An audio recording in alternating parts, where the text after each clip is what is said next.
শিমুলতলি মেলা 1425।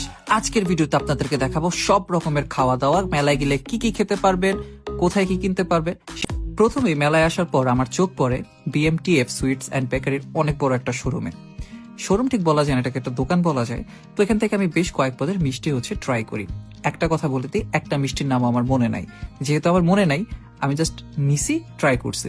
মিষ্টির দাম আপনার 40 থেকে 50 টাকা, 100 টাকা পর্যন্ত এরকম হবে। পার পিস আপনি খেতে পারবেন, চাইলে আপনি কেজি দরে কিনেও নিয়ে আসতে পারবেন। এই সাদা মিষ্টিটা আর ওই যে রোল করা যে মিষ্টিটা দেখতে পাচ্ছেন, ওইটা আমার সবচেয়ে বেশি ভালো লেগেছে। সো আমি রেকমেন্ড করবো ওই দুটা মিষ্টি আপনারা 100% ট্রাই করবেন। আর এটা গুড়ের ছানা ছিল, গুড়ের ছানাটা আমার অতটা বেশি জমে নেই, বাকি দুইটা বেশ ভালো লাগছে।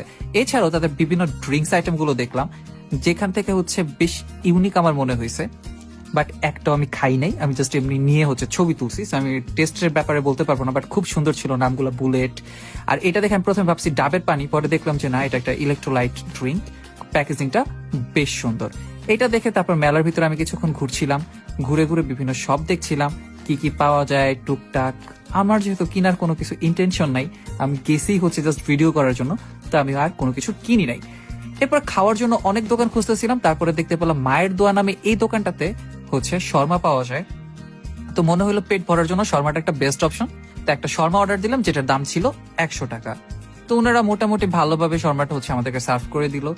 শর্মাটা আসার পর আমার ফার্স্ট ইমপ্রেশনে শর্মাটা ভালোই লাগছিল দেখে, কিন্তু খাওয়ার পর আমার মনে হচ্ছে একটু কম জমছে।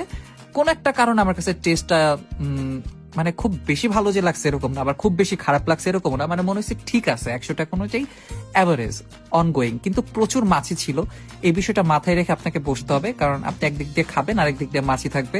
এটা মাথায় রাখতে পারলে আপনার জন্য ভালো, কিন্তু খেতে কিন্তু বেশ মজা।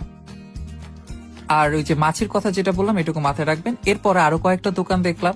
মোটামুটি আমি চাচ্ছিলাম সব দোকানের সব ধরনের খাবার ট্রাই করতে, বাট আমার ট্রাই করা হয় নাই, কারণ সবকিছু আমি খেতেও চাচ্ছিলাম না। একটা আচারের দোকান দেখছি, যেটা এই মেলাতে সবসময় একটা কমন।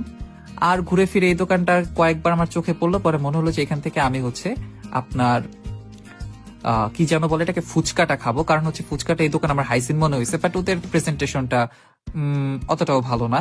আর আমি এত বেশি এক্সপেক্ট করতেও পারি না, কারণ মেলায় সবকিছু একটু অগোছলই থাকে। আর টক দিয়ে খাইতে ভালো লাগছিল, কারণ এটার যে শেল ওইটা বেশ ক্রিস্পি ছিল, তা আমার খাইতে বেশ ভালো লাগছে। এরপর লাস্টে আপনার এই দোকানটা দেখছি, এটা একটা পাপোশের দোকান, খুব সুন্দর।